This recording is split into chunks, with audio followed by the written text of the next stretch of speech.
When severe weather brews across the country, the nerve center of it all lies at the Storm Prediction Center in Norman, Oklahoma. Forecasters work around the clock to predict dangerous weather to provide advance notice to all of us. The Storm Prediction Center has one of the most popular websites in the world for anyone who follows weather closely, spc.noaa.gov. When new convective outlooks or severe weather forecasts are issued, many of us repeatedly hit refresh on our computers to see what they will do next. Will they issue a high risk, moderate risk? What are they thinking? Are there going to be tornadoes today? At the bottom of each outlook, you'll often see the forecaster's name. And if you read the convective outlooks as often as we do, you might recognize the name Edwards. That's Roger Edwards. He's a lead forecaster at the Storm Prediction Center. He loves weather, and most importantly, he's passionate about what he does in order to save lives. He was born and raised in Dallas. When Roger was 3, he was asked what he wanted to do when he grew up. He told his parents he wanted to be in a hurricane. At 6, he told everyone he wanted to be a tornado meteorologist.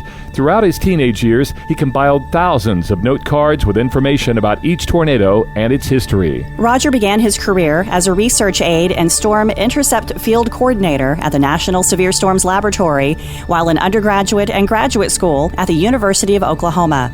That led him to become a meteorologist at the National Hurricane Center, and since 1993, Roger has been with the Severe Local Storms Unit, which is now known as the Storm Prediction Center. We wanted to know more about Roger, specifically the 10 biggest tornado events that influenced he and his career. Roger Edwards joins us from the Storm Prediction Center in Norman, Oklahoma. How did he come up with the list of the top 10 tornadoes? Well, of course, I derived this list from a mix of tornadoes that I've observed, tornadoes that I've read about, studied, and or were influential as a kid.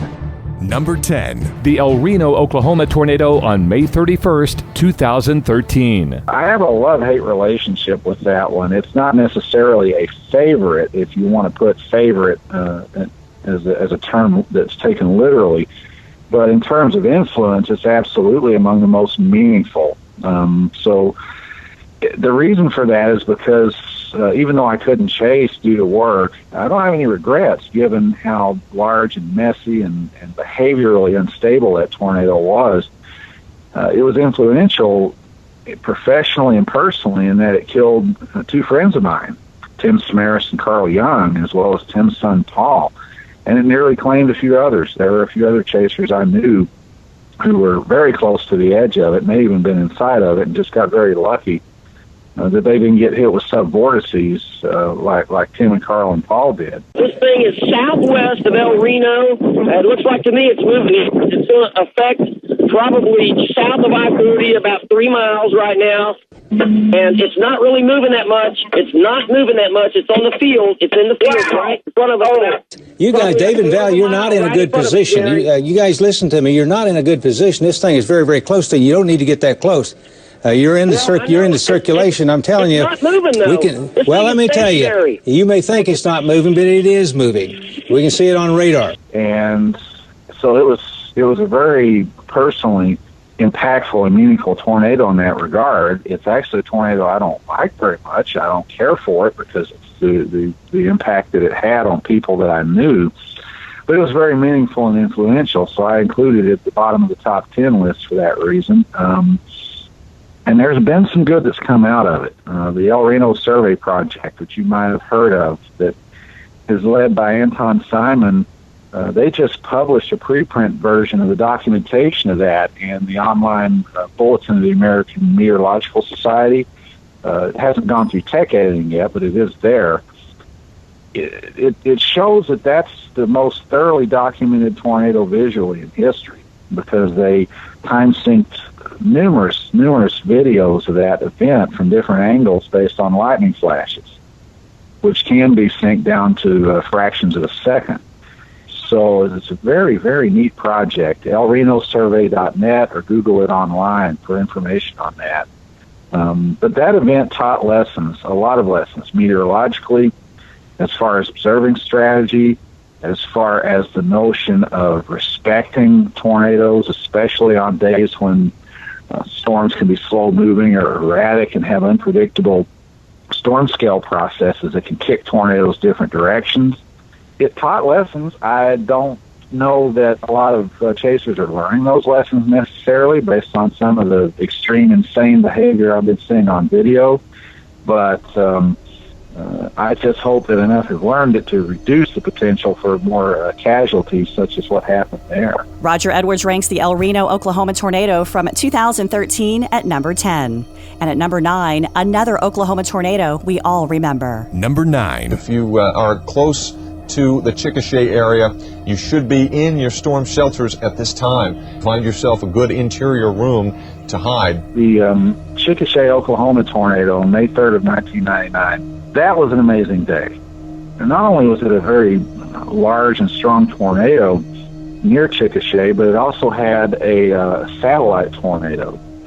And that satellite tornado formed to the north and northeast and then buzzed around the west and southwest sides and then followed the tornado. Rich Thompson and I were able to document that on video and with slide film.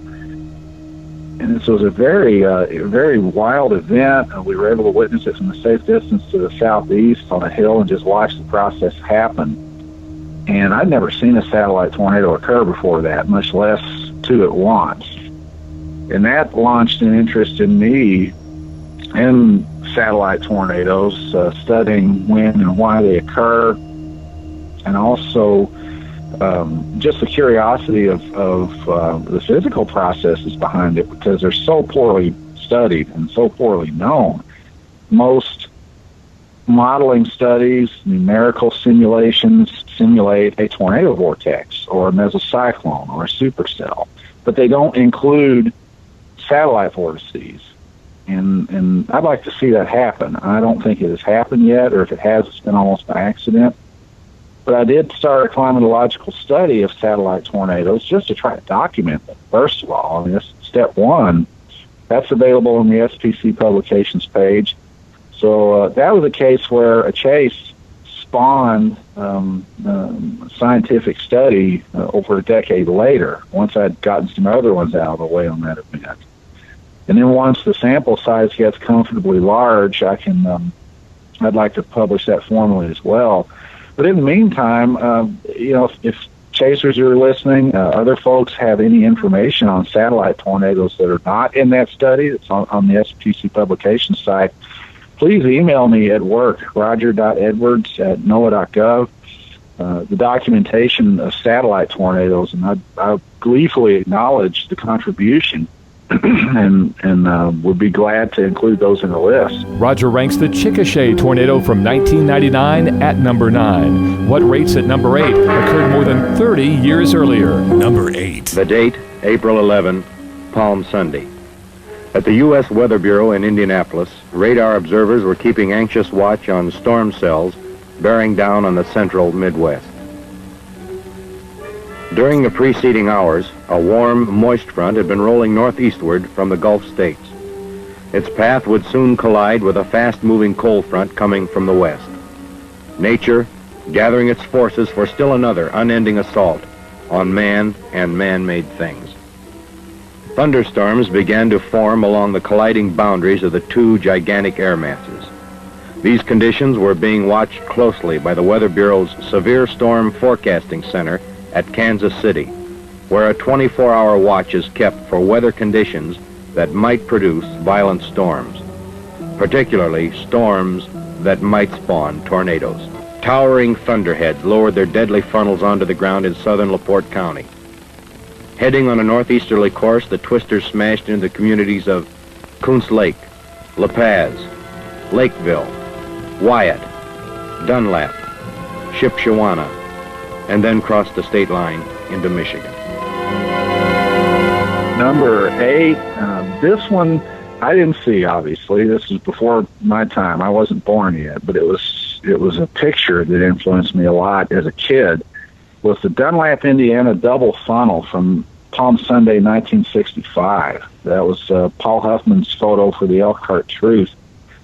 And just to see a bizarre event like that, where two very intense, violent tornadic vortices were in such close proximity and just happened to arch over that roadway, that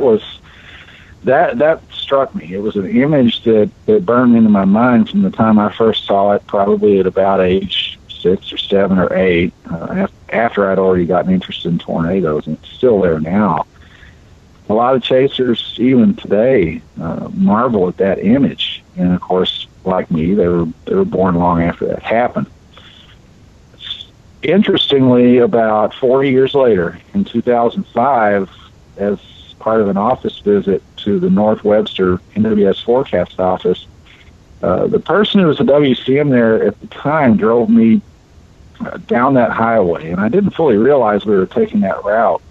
We were going northwestward, and I just got this sense that I'd been there before, that the place was familiar. And we went over a gentle rise, and we're going down the road in a snow squall of all things, in a completely different environment than what that tornado was in. And I yelled, "Stop. This is it. This is the place." Never been there before in my life. As it turns out, there's still a billboard on the right side of the road. There's still railroad tracks off to the right. The road's 4-lane with a center turn lane now, and there's a Lowe's on the left side. But the general lay of the land told me that this was the spot where Paul Huffman took the photo.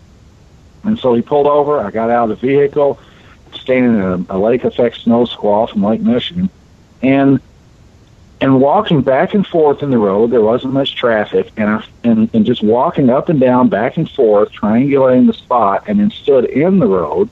Like I said, there was no traffic in the spot where he took that photo, and I was able to just dead reckon it out of the features that were in the picture from 40 years before.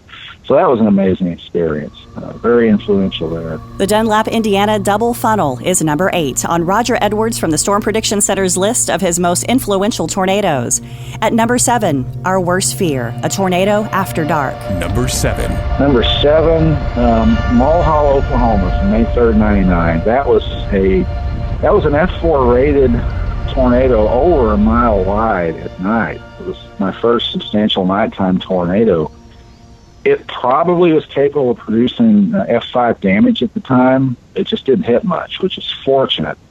Mulhall experienced F4 damage on the north side of the vortex, which is the side opposite the direction of translation. That tornado had subvortices a quarter mile wide, according to mobile radar data. Those subvortices were as big as the violent Spencer, South Dakota tornado that I witnessed the year before, if you can imagine that. And that's still, to this day, one of the strongest and deepest tornado detection signatures ever recorded on radar. I mean, that's in the same class as Greensburg, Tuscaloosa, Piedmont, just high-end tornado signatures. And it was bigger than the Bridge Creek tornado earlier that day, the F5, and it may have even been as strong or stronger. Again, it just didn't hit much, a very long path length. Fortunately, we witnessed that from mostly from the southwest to south at a safe distance. The tornado was so big that we could only see one side or the other illuminated by lightning. We would see one edge, and we'd see the other edge, then one edge, then the other edge. And the inflow was so strong you could barely stand. From the Mulhall nighttime tornado of 1999 to another Sooner State storm on May 24th, 2011. Number 6. The Piedmont tornado traveled from west-southwest of El Reno across west and north of the highway. Unfortunately, killed a few people on Interstate 40, and then moved to the northeast. That was the second F5 I'd ever seen, and by then the EF scale was invoked, so it was EF5 rated. It also had 2 satellite tornadoes that we saw. The first satellite tornado was nearly as strong by that time, just north of El Reno, as the main vortex. The 2 vortices physically merged, and that was actually documented in a recent paper that Mike French, Pat Skinner, Lou Wicker, and Howie Bluestein wrote, and that was published in Monthly Weather Review.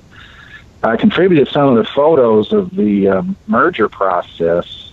By the time I first saw it, I saw 2 vortices that I thought were actually subvortices of one larger tornadic circulation. I didn't realize at the time that one was satellite of the other.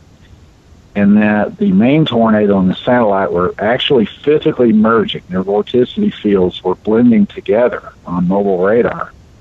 And it was distant, it was fuzzy. It was tragic to witness this event because it killed people in several different places. Actually, watching the resulting wedge tornado move to the west and north, producing vortices that curled up the side, which I've only seen with videos of violent tornadoes like Andover and Tuscaloosa, and producing satellite tornadoes again near Highway 3 south of Piedmont. Not only that, but there was a low-frequency rumble in the ground where I was standing about 1.5 miles east southeast of it. I could feel the tornado as well as see it.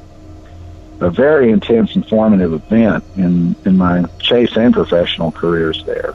At number 6, the Piedmont, Oklahoma twisters of 2011. Roger says 3 of his top 10 tornadoes all occurred on the same day, May 3rd, 1999. This one comes in at number 5. Listen to this, courtesy of KFOR TV. Look at it. It just looks like a steamroller came through here and just wiped everything out of its path. Well, we got to pray for those people. We that is absolutely incredible. They need everybody. They need our help. If you are in your home right now watching this away from the storm, say a prayer for the folks that were in this area. Number 5. Bridge Creek, Oklahoma tornado on May 3rd of 99. That was actually the first F5 I'd ever witnessed. It was a steady state, long track, violent wedge tornado. The first I'd ever seen, obviously. Again, this was from a safe distance and probably too much of a distance. The contrast wasn't great to the southeast. But we watched this tornado cruise along from north of Chickasha into Bridge Creek and then decided to abandon the storm before it went into more because we didn't want to chase in the metro area. While we were watching that, we could see the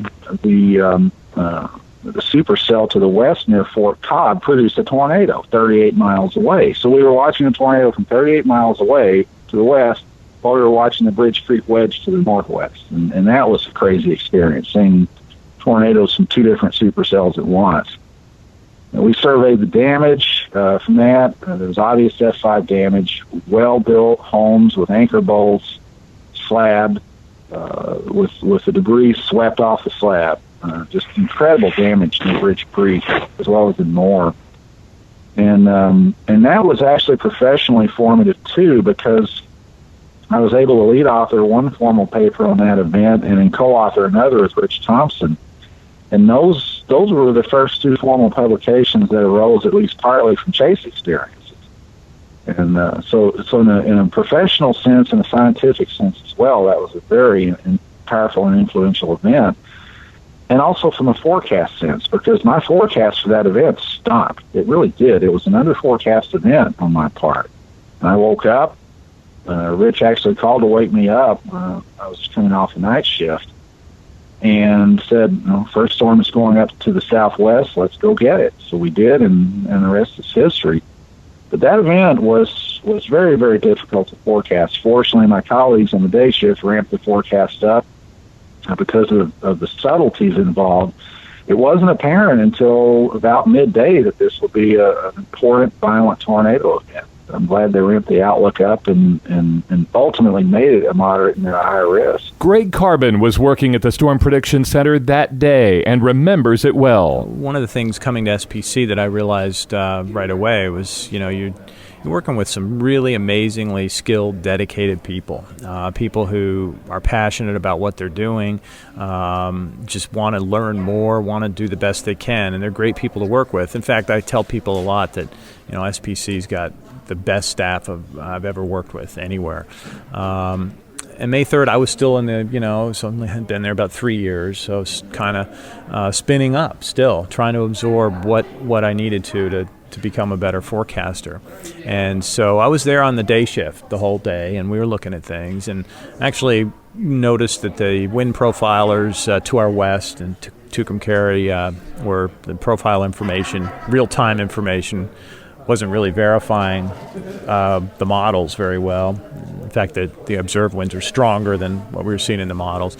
And, over time, we all realized this is probably going to be a pretty big deal tonight or this afternoon. And I'll never forget walking out that afternoon at 4. I did go out at 4, and the watches were just issued, and my shift was over with.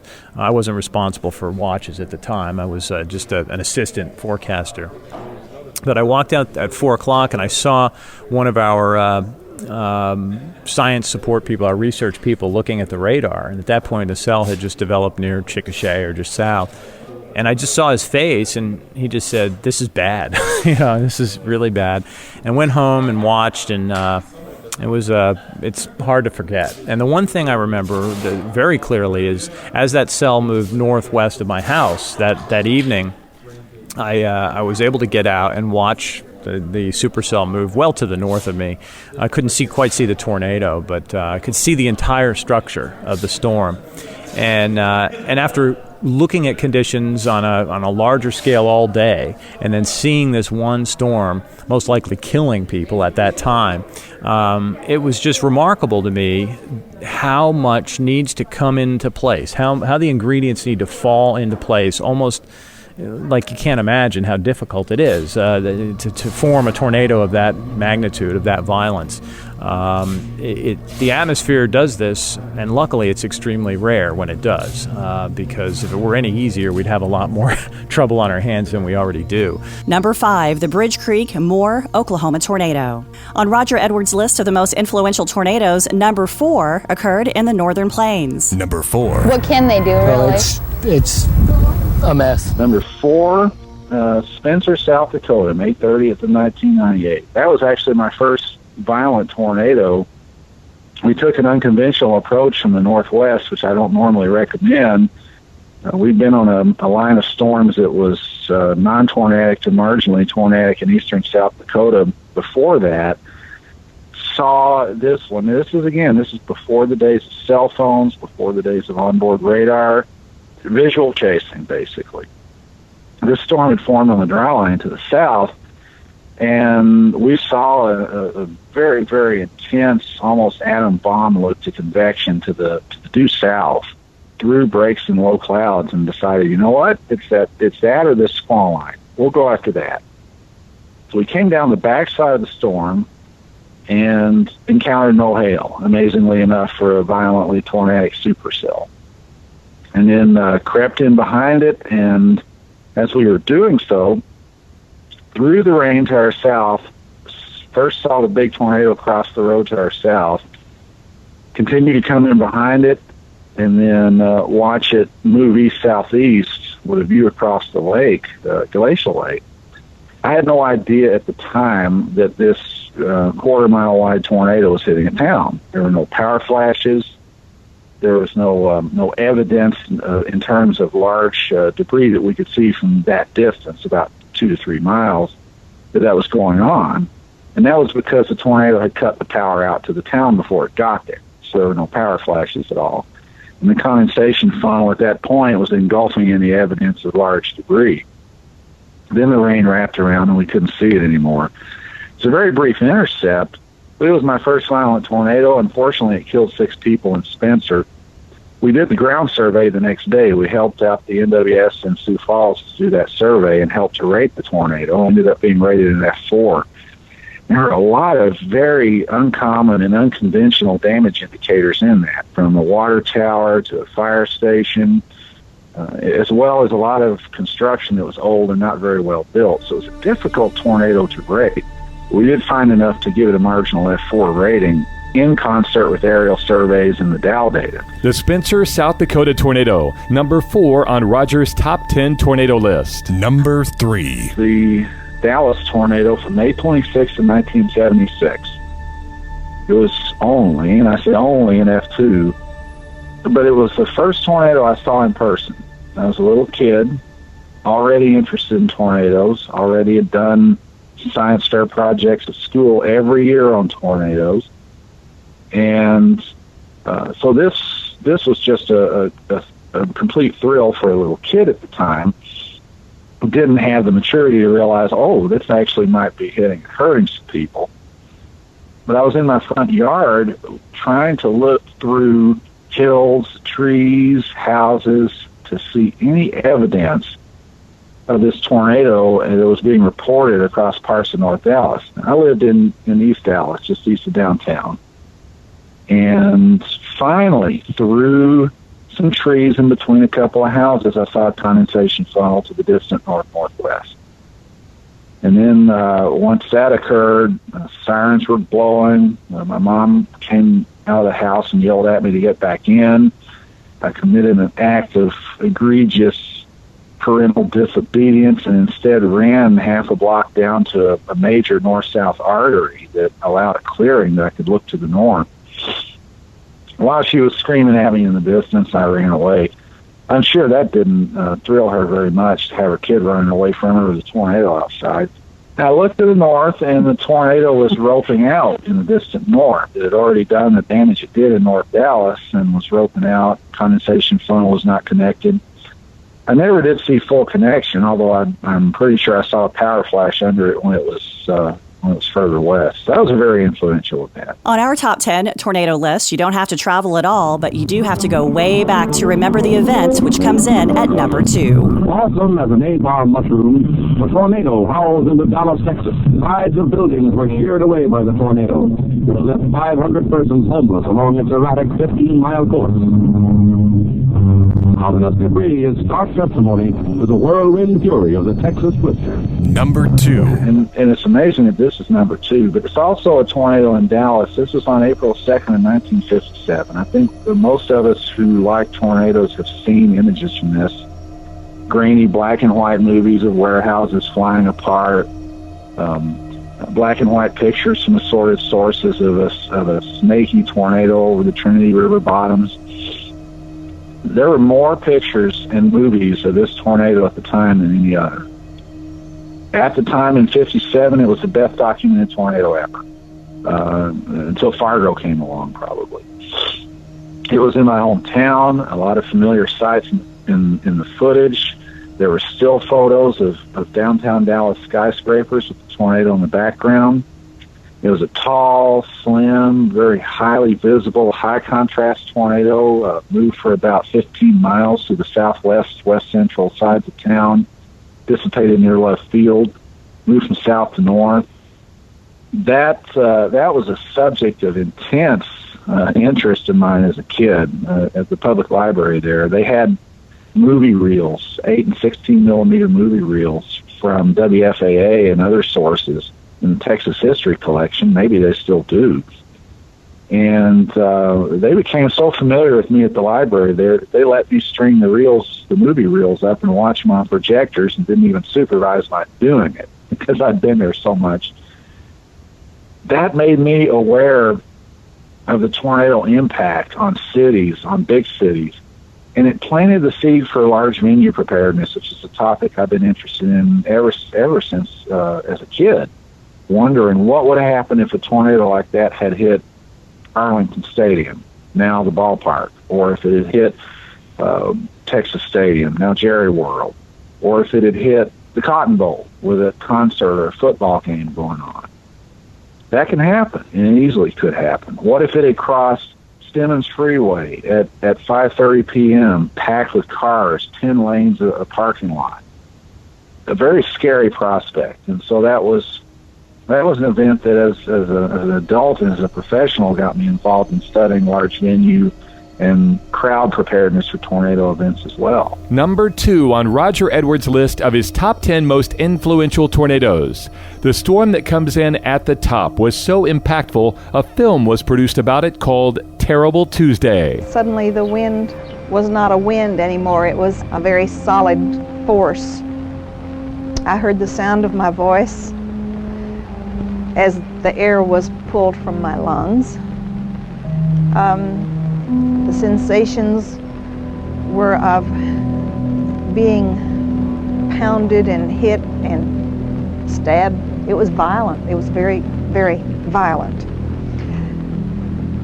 And my intention at that time was not so much to live as it was to be able to endure whatever I had to endure until the end, whatever that was going to be. Number 1. In everyone in the sound of my voice, there is a tornado on the ground near the Psych Center area in Wichita Falls. Please take cover. GPO. Where's GPO? Okay, that thing looks like it's moving directly east. It's on the north side, still on the ground. Go ahead. I'll tell you what, they've got a bad one up there. Number one was the Wichita Falls, Texas tornado, April 10th of 1979. We've probably all seen pictures of it. High contrast, violent, 1.5 mile wide wedge tornado, plowed through town. Did an enormous amount of F4 damage. Some people say it was probably an F5. There was so much rubble and so much damage that it was hard to determine what debris came from what property. And it was just all strewn and piled up in parts of town. Unfortunately, that tornado did kill over 40 people, and it crossed US 287 and threw cars off the road, some of whom had left homes that were not hit in order to escape the tornado, tragically enough.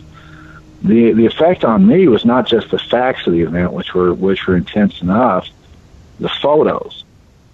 The next day in the Dallas Times-Herald, and I was just a kid at the time, but the next day there was a full-page spread on the tornado, and at the top center of the page, all across the page, was Leon Houghton's famous photo of the wedge tornado with a small house in the foreground, very high contrast.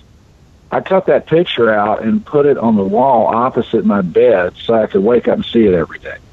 And I did for years and years until I went off to college and the photo crumbled and I lost it. But that spawned a desire, an intense desire, to learn to forecast tornadoes and to try to prevent that kind of tragedy and help people to prepare for tornadoes. Basically, that tornado, more than any other, was responsible for my career and my intense interest, even though I liked tornadoes before that. But that also spawned a desire to observe and photograph them. Because I thought, that's just amazing that a tornado can be that huge and that well-defined and that high contrast and look that impressive. And, of course, the irony of that is I've seen probably 2 of those my whole career that were that big and that intense and yet that photogenic. It's rare to be able to do so, especially when you have a job and a life and you can't chase every single event. But that was probably the most informative as well as formative event for me was the Wichita Falls tornado of April 10th, 79. Even though it didn't happen where I was, it was close by. I could see the anvil from that storm off to the northwest. I knew what was going on. The local TV meteorologist was on the 6 p.m. news and afterwards announcing the warnings for Wichita Falls for viewers who could pick that station up that far.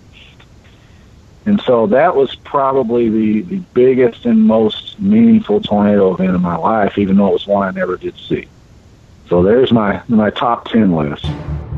Next on Tornado Talk, the 50th anniversary of one of the most deadly tornadoes in Kansas history. One of the many people searching for belongings through the debris of what was their homes is Mrs. Carol Jarvis, who lives near 29th and Gage.